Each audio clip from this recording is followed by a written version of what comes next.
While Congress was certifying Donald Trump as our next president, the liberal prime minister of America's evil top hat, Justin Trudeau, was resigning. Spoiler alert, the two events are related. Plus, this is unrelated, a couple Antifa terrorists who tried to blow me up in Pittsburgh just got sentenced in federal court. I'm Michael Knowles. This is The Michael Knowles Show.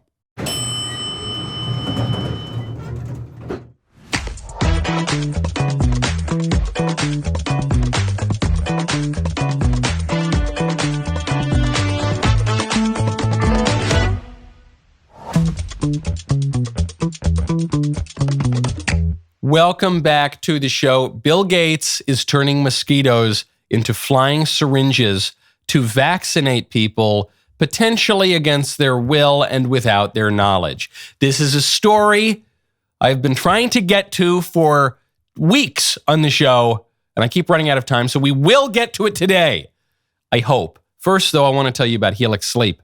Go to helixsleep.com/Knowles. I had a real revelation the other day. I was lying on my son's Helix Sleep mattress, and I was thinking about how comfortable all the Helix Sleep mattresses are.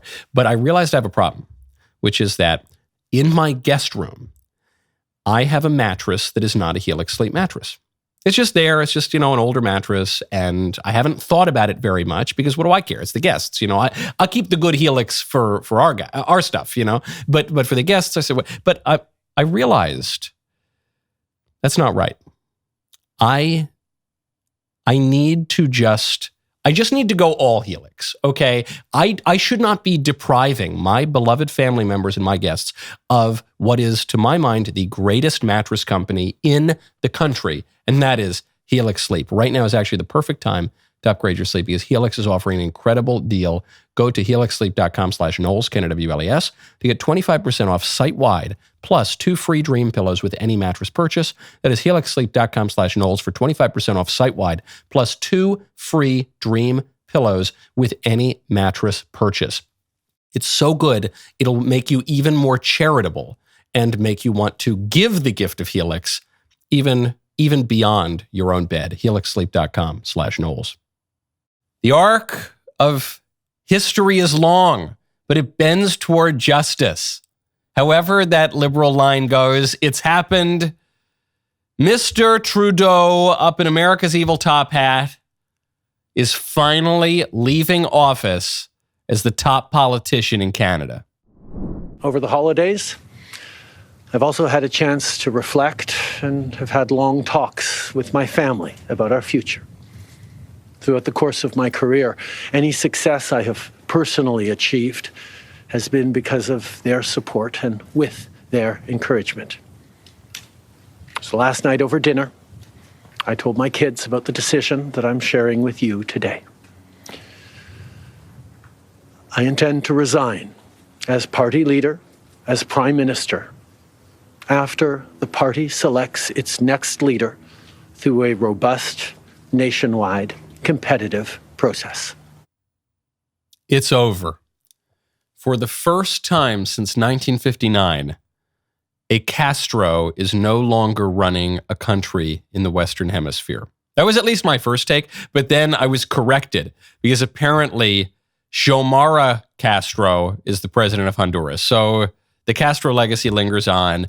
I actually have one unpopular opinion about the overall excellent news that Castro is, that was a Freudian slip, that Trudeau is stepping down. And my unpopular opinion is this. I think there is a chance that Justin Trudeau is in fact Pierre Trudeau's son and is in fact not the love child of Trudeau's mother and Fidel Castro. I think there is a chance. I want to be very clear. I'm not saying it is likely that Justin is Pierre Trudeau's son, but I think there is a chance that Justin Trudeau is not the son of a Cuban dictator. What I know for certain, though, is that this awful leader of Canada is about to leave office. And the reason he's leaving office is because Trump won. The decision to resign on January 6th, the worst day in the history of the world, and the day yesterday when Trump's election was certified, that's no coincidence. It's no mere coincidence. Trudeau is not resigning because he went down to Mar-a-Lago to beg Donald Trump for leniency on potential tariffs, and he was rebuffed. And he's resigning because he's been in office a long time. This brand of liberalism, the Barack Obama, Justin Trudeau, millennial kind of liberalism, has been around for a long time now, and it's over. 2016 was the beginning of the end for that brand of liberalism. They got a reprieve in 2020. The re-election of Donald Trump to a non-consecutive second term, coupled with Brexit, coupled with the election of Giorgia Meloni in Italy, coupled with the victories of Viktor Orban in Hungary, coupled with the rise of right-wing parties in France and Germany and Spain, hopefully sooner in a stronger way in Spain. All of that is to say, the Trudeau stuff, it's done, okay? It's signaling that is over. It's not that Trudeau is resigning because he got into a fight with Donald Trump. But Trump won, and Trump signifies something, a shift in global politics, certainly in the West, and Trump also propels that shift. He's also an active player in that shift. And Trudeau's time is finished. The whole class of Obama liberals in geopolitics, their time is over. So Trump is wasting no time here, suggesting that while Canada undergoes this political change, they might consider just being annexed by the United States. Here's what Trump said on Truth Social. Many people in Canada love being the 51st state. The United States can no longer suffer the massive trade deficits and subsidies that Canada needs to stay afloat. Justin Trudeau knew this and resigned. If Canada merged with the U.S., there would be no tariffs, taxes would go way down, and they would be totally secure from the threat of the Russian and Chinese ships that are constantly surrounding them. Together, what a great nation we would be. So true. So true. People are going to say, oh, Trump is being silly here. He's being extreme and provocative. Some people call the independence of Canada Washington's biggest mistake. Had George Washington just kept on pressing, we could have held Canada. And Canada is effectively the 51st state. They're totally dependent on the United States. So just notice a theme to President Trump's transition. Yes, we're talking about domestic issues. Yes, we're talking about taxes and all the rest of it. But there's a big focus here on foreign affairs and also on expansion. Trump is talking about retaking the Panama Canal. We certainly should retake the Panama Canal. The Panama Canal was ours. We're the chief people who use it. We're the global hegemon. We're certainly the hegemon in the hemisphere. We gave it away for some reason like 40 years ago, and we should take it back. It's crazy that we don't have the Panama Canal. The Greenland proposal, that's a good proposal. Why does Denmark get Greenland? Greenland doesn't even want to be ruled by Denmark. We should have Greenland. And then Canada is probably a little bit more of a stretch. And you'd have to integrate a number of people who are like Justin Trudeau. That's unpleasant. Probably we'd have to learn a little French, un petit peu. That would be a little tricky. But again, why not? The liberal mind, the liberal Westphalian UN mind pretends that every nation of the world is exactly the same. Oh, we're all just nations and we all get a seat at the United Nations. Are you kidding me? Canada is an appendage of the United States. When I call Canada America's evil top hat, I am like 3% joking. It is an ornament on the United States. So if they're totally dependent on us anyway, I don't know. Why don't we, I'm not saying we make them a state. Why don't we make them like Puerto Rico or Guam or something? Just a thought. In every joke, there's always a little bit of truth, and Trump tells a lot of jokes. Now, at the same time that all this was happening up in the top hat, in the United States, President Trump's victory in 2024 was being certified by the U.S. Congress, specifically by the woman that he defeated, Kamala Harris. The votes for President of the United States are as follows. Donald J. Trump of the state of Florida has received 312 votes. Kamala D. Harris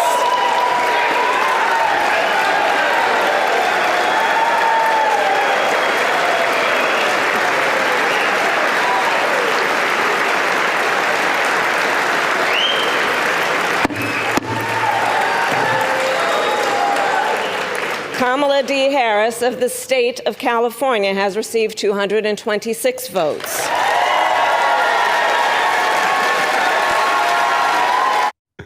But that's not enough, so Trump's the president. Okay. She made history. Kamala Harris is the first woman of color to ever certify her own election loss in a presidential election. That's something. I think she was looking for a different mark in history, a different glass ceiling to break, but that's impressive. She's not the first vice president to certify his own loss. That's happened before. It's happened within recent memory, Al Gore.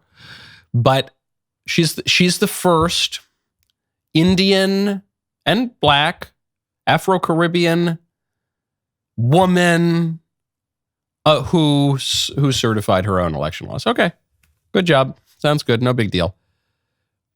There were no insurrections yesterday.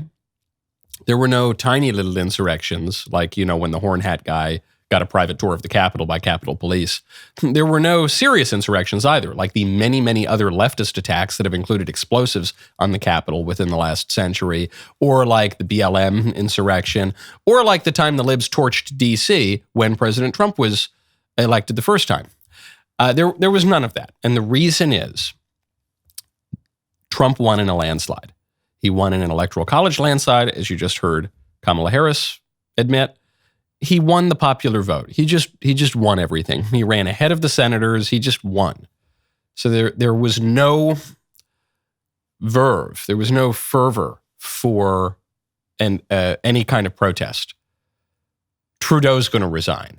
It's over for now, guys. The left is going to lick its wounds and regroup. And while the left is licking its wounds, that is when we need to kick them because they're most vulnerable. They're more vulnerable now than I've seen them at any point in my lifetime. So keep up the pressure, folks. Now, speaking of health, I want to talk to you about Lumen.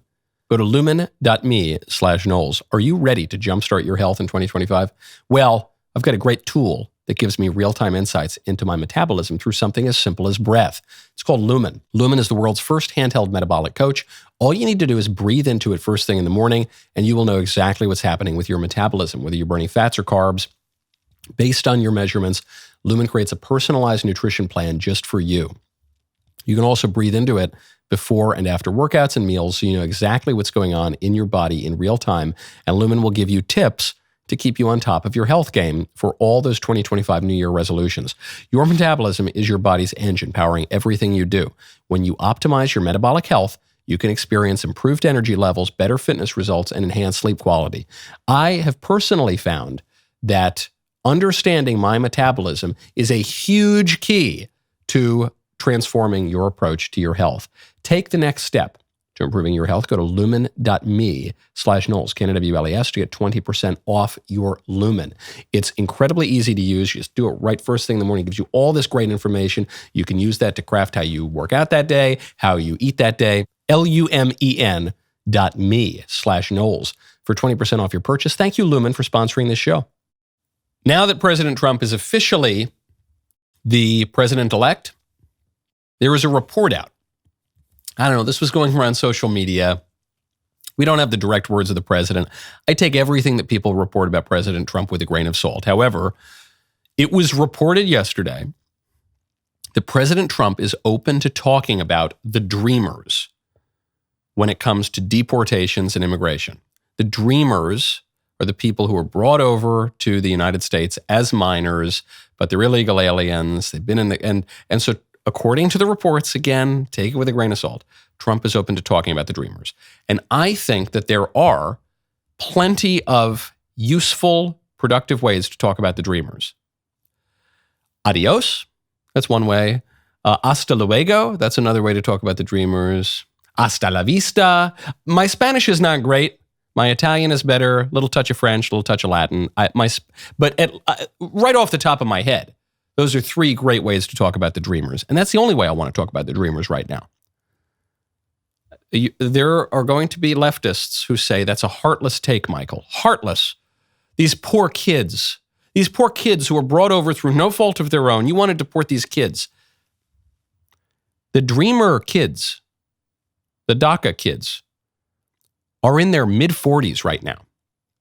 What is the dreamer? The dreamer is a euphemism cooked up by Barack Obama and the left that then became law through an unconstitutional executive order giving amnesty to people who were brought over to the United States as minors who were under the age of 31 in 2012. So these are people who are maybe 43, 44 years old right now. Should they be the first on the list to be deported? No, of course not. Nobody thinks that. You're going to hear some people on the right, conservatives, Republicans, who say, well, it wasn't their fault when they came here. They've been here for so many years, so many decades. They don't have much connection to their country of origin. Maybe we should let them go. I don't want to hear a word about amnesty for DACA or Dreamers, or how I hear this from some people who have no idea what they're talking about. They say the Dreamers are more American than many American citizens. What does that mean? That only makes sense if America's not a country. If America's an idea, like the liberals say, if America's just an idea, then that makes sense. Then someone in Timbuktu could be more American than a descendant of the Pilgrims. But if America's a country, silly me, I thought America was a country, then that doesn't make any sense. But you're going to hear that. You're going to hear these people are more American than apple pie. These people, they're children. They deserve to be here. They're dreamers. They have dreams. You don't have dreams. You're not allowed to have dreams, but they have dreams. I don't want to hear a word about that until we deport all the criminals, until we secure the border, until we deport the people who came over as economic migrants as adults, until we deport tens of millions of people, at least single millions of people. I don't want to hear peep about we need to give amnesty to the dreamers. Here's the problem. What would I be willing to do? If you were telling, I'm not negotiating right now. I'm just sitting down. I'm telling you, this would be my ideal policy. We would deport the vast majority of these people. And then you'd get to some hard cases of people who have been here since they were 2 months old and they're very American and they vote Republican. They're all around great guys. And you'd say, all right, you know what? We can't grant you citizenship. We can't grant you amnesty because that would create a perverse incentive that would exacerbate the trouble at the border. It would make it would give millions more people reason to break our laws. So we can't do that. But I'll tell you what, we won't deport you. We'll just continue the status quo as it's been. And you can live here, but we're not gonna single you out to deport you, but we're not gonna create perverse incentives. I would be willing to do that for a very, very small number of people who were brought over as infants and yada, yada. The problem is the Democrats won't let us do that. The Democrats won't let us do that because the minute they come back into power, they're going to give blanket amnesty to all of these people, and they're going to put them on a pathway to citizenship, and they're going to give them the right to vote. And they're going to do this because they think it's going to give them a permanent electoral majority, and it very well might. That's the problem. I would be willing to grant a little clemency, have a little mercy, give a little grace. I would be willing to do that. Many conservatives would. The Democrats won't let us do that. And unfortunately, the squish Republicans aren't going to let us do it either. Because the squish Republicans are going to say, no, America's just an idea. No, illegal aliens are not multiples more likely to vote for Democrats. No, cultures are not allowed to have cohesion, and we're not allowed to encourage assimilation. And no, we have to give amnesty and citizenship to foreign nationals who were brought over here, encouraged by cynical Democrats to give them the win. Because those squishes are thrilled to be the court jesters in the kingdom of liberalism and the minority partner in the American political project, which is run by liberal Democrats. That's it. That's why I don't want to hear it out of the Republicans. I don't want to hear it from anyone. Don't say the word dreamer. First of all, don't say the word dreamer ever. It's a ridiculous euphemism cooked up by the left to rig the immigration debate. But don't even mention these people until you have deported millions and millions of foreign nationals living in our country illegally. Now, speaking of people who should not be walking around the U.S., there's good news and bad news, and it pertains to me. When I was at the University of Pittsburgh at a speaking event about not quite 2 years ago now, someone tried to blow me up. A couple tried to blow me up. Brian DePippa and his wife, I forget his wife's name, Crystal Martinez DePippa. These are two anarchists who are serious anarchists, like members of an anarchist cell. Like this guy, Brian DePippa, was held up at airports twice because they found explosive residue on his clothing. And then, of course, they just let him through. We're talking hardcore anarchists. These guys showed up to my speaking event to blow me up. And then when they couldn't get at me because the cops did a very good job at the University of Pittsburgh, the protesters lit the street on fire, burned me in effigy, and then these people threw an explosive at the building as I was walking on stage and didn't hit me, didn't do damage to the building, but it did very seriously injure a female police officer. Well, these people probably wouldn't have even been brought up on charges, except that there happened to be a federal law enforcement agent in the audience. And what's funny is after this whole event, I was approached by federal law enforcement. They asked to speak to me about what went down. And I didn't speak to them because I said, the FBI has just been caught spying on Catholics, specifically traditional Catholics, has been caught going after pro-lifers, showing up, arresting pro-lifers in front of their 7 kids, has been caught setting up the Trump administration to take down the administration and try to put Mike Flynn in jail. I said, I just don't trust federal law enforcement right now. As a conservative, as a Catholic, as a pro-lifer, I checked 3 boxes. I'm not going to speak to them. I was skeptical. But I have to give a great deal of credit to that federal law enforcement agent who pursued this case, who really went to bat for us, who wanted justice for the police officer, for the conservative students who brought me to campus, for Intercollegiate Studies Institute, which put on this event. And he pursued this, and charges were brought, federal charges, against these 2 anarchists. So they were sentenced yesterday. The one guy, the husband, got a meager 5 years in jail, and the wife got out of jail time entirely. She got off with probation and some community service. These anarchists, these terrorists, left a female police officer bedridden for up to 20 hours per day with major injuries. She couldn't sleep. She couldn't eat. She lost a ton of pay because she couldn't work. She's still not back on full-time duty. She lost probably $50,000 or more in wages, but also just couldn't move. She'll never be the same. She'll never do her hobbies as she previously did. She'll probably never work in the same way that she did before.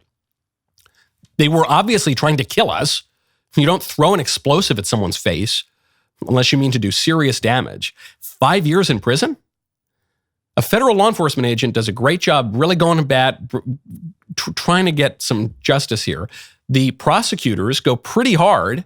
They're trying to get some justice here. And then this judge basically just lets them off the hook. We'll get to that in one moment. First, I want to tell you about Momentous. Go to livemomentous.com, use code Knowles. Winners don't just make resolutions. Resolutions break.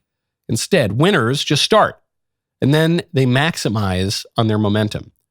When the goal is health span, or being able to live better for longer, there are a few non-negotiables. One of them is quality when it comes to supplements geared toward high performers. No one does it like Momentous. They invest in NSF certification, meaning every batch is tested for heavy metals, harmful additives, and label claim accuracy. It's the reason they're trusted by all 32 NFL teams and collegiate sports teams. Dietitians all over the country trust their research and their ecosystem of experts over fads. It means not offering every supplement on the market. Other brands can do that. Momentous believes in nailing the basics with bone-crushing consistency, then curating an intentional routine based on your individual goals. Momentous sources CreaPure, the purest form of creatine monohydrate available, and it's an absolute must for both men and women for peak physical and cognitive performance. Go to livemomentous.com, try it today at 20% off with code Knowles, K-N-W-L-E-S, and start living on purpose. Just to wrap up on the Pittsburgh story here. These anarchist terrorists show up to my speaking event. They throw an explosive in the face of a cop. The cop who was standing in between the terrorists and the students and me and the people who were just having the talk. The explosion caused me to fall back, she said. Her pants were on fire. Her legs were burned. She had hearing loss. She needed back surgery. She needed a fusion and a cadaver disc. Brian DePippa is a homegrown terrorist who had every intention of hurting someone that day, she told the federal judge. I will never be the same. And for that, the judge sentences this guy to a measly 5 years in prison and lets his wife off the hook, 3 years probation, 80 hours community service. So the judge in this case, and this is according to reporting from, the Tribune? The judge in this case, according to the Pittsburgh Tribune, says that the couple with no criminal history seemed to be good people, quote, trying to do the right thing most of the time. A line was crossed here. It's clear to me. This is Judge Ranjan. I sense some regret. Sometimes people matter more than principle. I'm nauseated reading that take from the judge. The couple with no criminal history. No criminal history.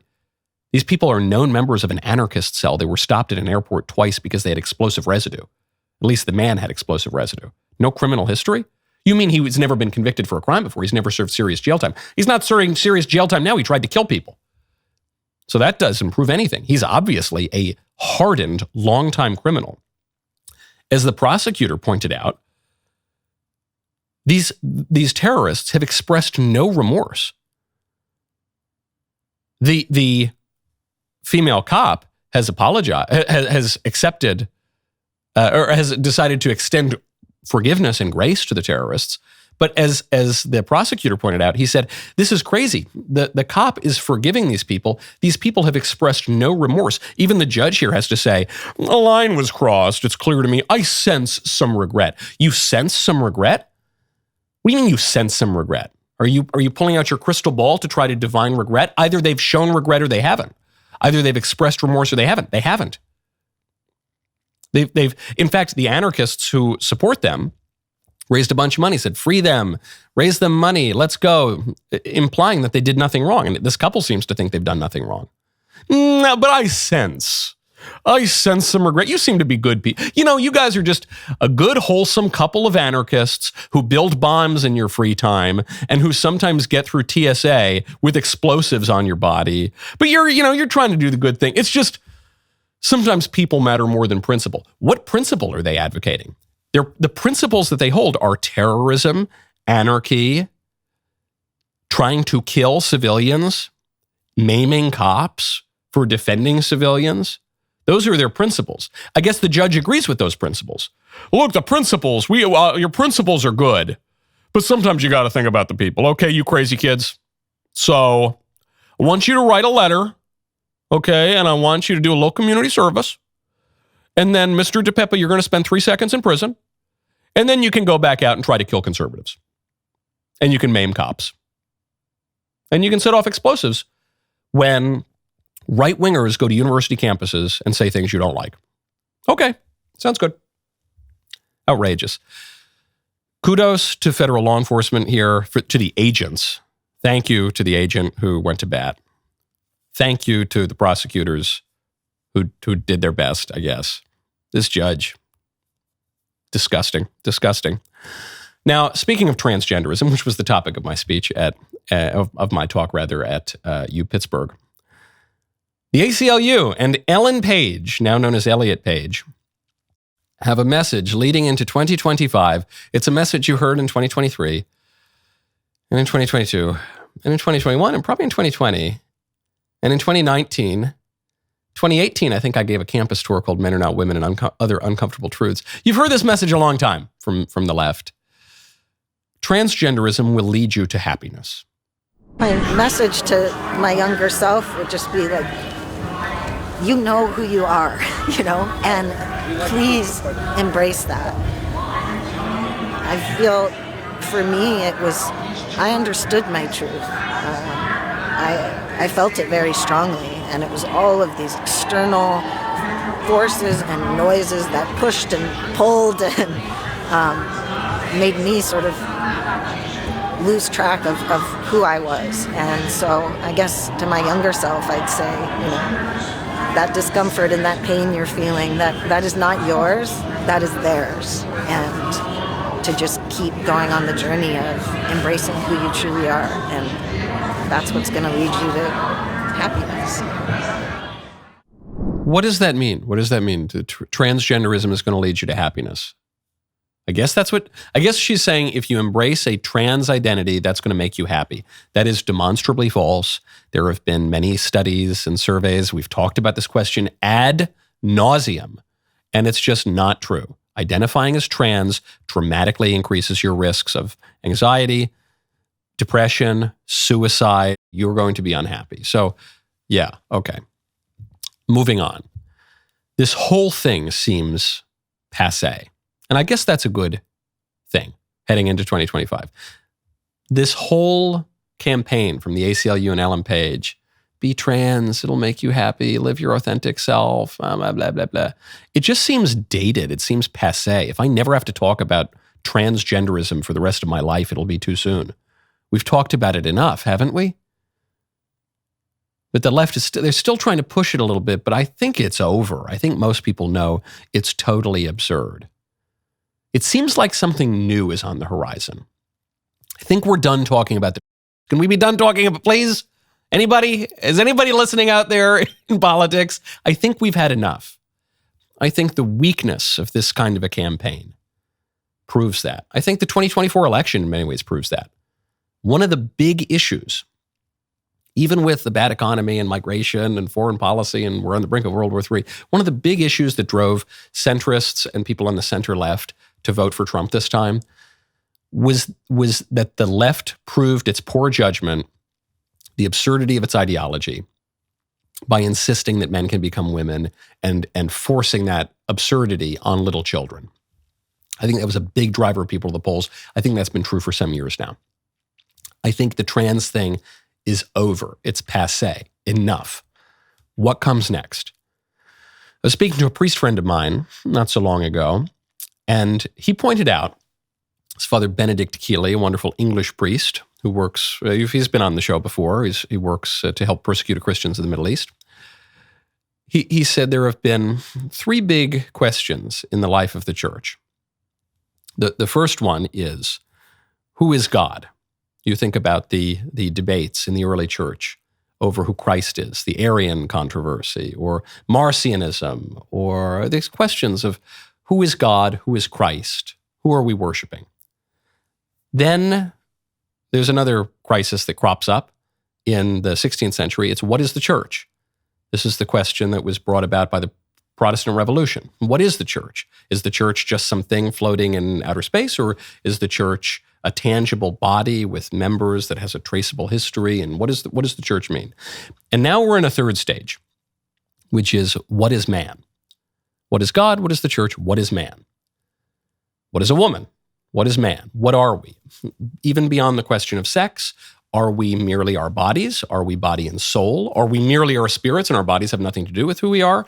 Are we the sort of thing that can be uploaded to a cloud or plugged into a machine? Are we different from robots? What is man? Even beyond this question about our organic nature is a political question. And this has been a reckoning since the so-called Enlightenment and political modernism, which is man fundamentally an individual, or is man, as classical thinkers believed, more of a social creature? Is man a creation of his own? Are we going to turn ourselves, as Yuval Harari suggests, into Homo Deus? We're going to create the new form of humanity? Or is man a creature made in the image and likeness of God? What is man? That's the question. And so the first part of that, the opening salvo was, what is a woman? But now the question is deepening. I think we've moved on past the trans stuff, but the questions that await us are far deeper and will force us to rethink a lot of the comfortable conclusions we've arrived at in recent centuries. Now, speaking of our brave new world, a story I promised I'd get to. The Bill Gates Foundation has funded research at Leiden University Medical Center in the Netherlands to turn mosquitoes into flying syringes, to turn mosquitoes into little vaccinators who can flit around the air and vaccinate people potentially against their will and certainly without their knowledge. This is some pretty dystopian stuff, but A study published late last month in the New England Journal of Medicine has shown that they now have an effective way of using mosquitoes to inject human beings with various vaccines, in particular malaria, but possibly other payloads as well in the future. So on the one hand, people are saying, hold on, Bill Gates is going to inject me with a vaccine. This is the most horrifying thing imaginable. I'm not going to be able to stop it. I'm not going to be able to even know about it. Dystopian. On the other hand, though, just to keep an open mind, it might make some sense in certain places. This is an unpopular opinion. I'm not totally opposed to the Bill Gates weaponizing mosquitoes to inject people with vaccines, because if I just look at Nigeria, 13% of deaths per year in Nigeria are from malaria. Nigeria leads the world in malaria deaths. Okay, I'm talking about almost 200,000 people per year. If the government could protect people against that, that would be a good thing. If they could do it while allaying ethical concerns, if they could do that in a way that wouldn't cause more harm than good. We're not talking about the COVID vaccine here. We're not talking about some really controversial vaccine. We're talking about malaria. The malaria vaccine, for instance, is not produced or even developed using cells from aborted babies. Some vaccines are. That was one of the big ethical concerns with the COVID vaccine, is that to mandate the COVID vaccine is to mandate that people cooperate with evil, even in a distant way, because the COVID vaccines were developed and in some cases produced using cells from aborted babies.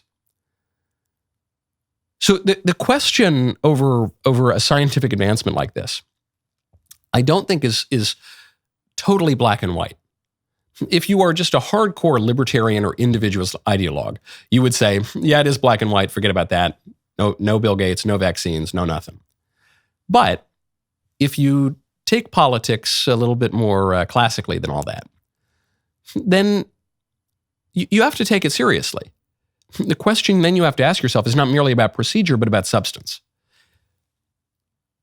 Who is the one pushing this stuff? Is it the government? Is it some rogue liberal billionaire? Well, that probably wouldn't be that good. Is it the legitimate public authority? Do these people take ethics seriously? Or do they, like our present liberal elites, not have any serious sense of ethics? It's going to matter more. It's going to matter less whether the government does something or doesn't do something. It's going to matter more what kind of government we have, what the substance of the issues is. That's a deeper, nuanced conversation that our modern political age has no patience for. You know, you can kick off 2025 with 25% off a new DailyWire Plus annual membership. This year will be one for the history books. In less than 2 weeks, President Trump will be inaugurated. The DailyWire will be there with live, uncensored coverage of every monumental moment. But while we celebrate what's ahead, the fight is not over. Join us in the fight now. Get 25% off your new DailyWire Plus annual membership. Every dollar fuels our mission. Go to dailywire.com/subscribe and join today. My favorite comment yesterday is from Gavin Bailey 10, who says, Michael's favorite thinkers, number 1, St. Thomas Aquinas, and number 2, Norm Macdonald. I think that's true. Yeah, that's about right. I was going to joke and say maybe not in that order, but no, it is in that order. Aquinas, and then Norm can vie with Dante and Aristotle for the second place. That's true. Speaking of viruses, they're back. They're back, and I'm going to be back too, you dirty sheep. India has become the first country to reinstate COVID restrictions as a new virus out of China begins to spread. There is an alarm over a mystery illness, HMPV, which has symptoms similar to COVID. China has seen a surge in cases right now, and the Indian state of Karnataka is taking precautionary measures. The virus has symptoms related to human metapneumovirus, and authorities are encouraging mask wearing in crowded locales after seeing 3 cases of this respiratory ailment. I am calling for a complete and total ban of China until they stop poisoning the world every few years. Okay? I'm channeling my inner Trump. I want a complete and total shutdown of China until we figure out what the heck is going on. Why does China keep doing that? Why do they keep poisoning the globe like every 3 years? Asia does this. Wasn't Asia responsible for the Black Death too? Maybe I'll broaden it. I'm calling for a complete and total shutdown of Asia until we figure out what's going on. But we live in a globalized world where everyone travels all the time. We all trade all the time. So you get some benefits. You get cheap goods from Amazon for Christmas. The downside is the whole world gets poisoned every 3 years. Okay. All right. Well, how about that? Now, one other story I want to get to, apropos of billionaires like Bill Gates or whatever, all these people controlling our politics. The Washington Post cartoonist, Ann Telnaes, has just quit the paper. She is a Pulitzer Prize-winning Washington Post cartoonist. She has quit the paper because she wanted to run a cartoon attacking the owner of the paper, Jeff Bezos, and the editors said no. And this is what Telnaes wrote. My job is to hold powerful people and institutions accountable. For the first time, my editor prevented me from doing that critical job, the critical job of political cartoons. Now, Telnaes said to NPR, I'm very used to being edited. I've never ever, since I've worked for the Post in 2008, been not allowed to comment on certain topics by having cartoons killed. We have to have the freedom to say what we want to say. We are visual opinion makers. Okay. The last part is true. They are visual opinion makers. That's true of the cartoonists. That's true of the newspaper business broadly. Now, the Washington Post says that her story isn't true. The editorial page editor, David Shipley, said he respects Telnaes' contributions to the Post, but he says not every editorial judgment is a reflection of a malign force. He says my decision to spike the cartoon was guided by the fact that we had just published a column on the same topic as the cartoon and had already scheduled another column, this one a satire, for publication. My only bias was against repetition. He's saying, I'm not shutting down the opinion. We've already run that opinion many times. It's redundant. It's too much. Even if this cartoon was spiked for insulting Jeff Bezos, that is perfectly reasonable. It's his paper. I think it's reasonable. The paper has been critical of Amazon, has done all sorts of things that I'm sure Jeff Bezos wouldn't like, but he's the owner. They work for him. And everybody works for somebody. When she says we are visual opinion makers. Yeah, right. And the chief opinion maker is Jeff Bezos. He owns the paper. You work for him. You don't like that? Go work for someone else. Everybody works for somebody. I work for somebody. You work for somebody. The President of the United States works for somebody. Doesn't mean that you always have to agree with that person on everything. It doesn't mean that you always have to be in lockstep. The Washington Post publishes things that irritate Jeff Bezos, that are contrary to Jeff Bezos' interest all the time. Here at the Daily Wire, we all disagree with each other. I say things on my show that the owners of the Daily Wire disagree with, very publicly disagree with, all the time. And we bicker about it, and we do it on camera, we do it off camera. We've done it for years. We're all friends. That's great. But if I said something if I said, the Daily Wire is a terrible place and it's an awful institution and all the people involved are evil and terrible and all, they would have every right to say, no, don't say that. What are you talking about? This is our platform. Jeff Bezos has every right to do that. In fact, the deeper political point I want to make is America has the right to do that too. We have the right to standards. We have the right to norms. We have the right to guardrails around public speech. That's the thesis of my book, Speechless. There's a big, thank you, I was a little late in the new year. There's a big debate right now because Elon Musk has changed the algorithm at Twitter, at X. Elon Musk has now said we're going to prioritize certain content over others according to standards and norms. A lot of free speech absolutists, echoing the language of liberals, They're saying this is terrible. In practice, it might end up being terrible. In principle, though, he's totally right. We have the right to standards. We live together in society. Politics is about society, about the public. We have the right to set certain norms and standards. And if you don't like it, you can go take a hike. That lady can leave the Washington Post, or people who hate America, they can go leave America. I am so pleased, speaking of freedom, I'm so pleased to have Aaron Hawley of the Alliance Defending Freedom on the show. The rest of the show continues right now. You do not want to miss it. Become a member, use code Knowles, check out for 2 months free on all annual plans.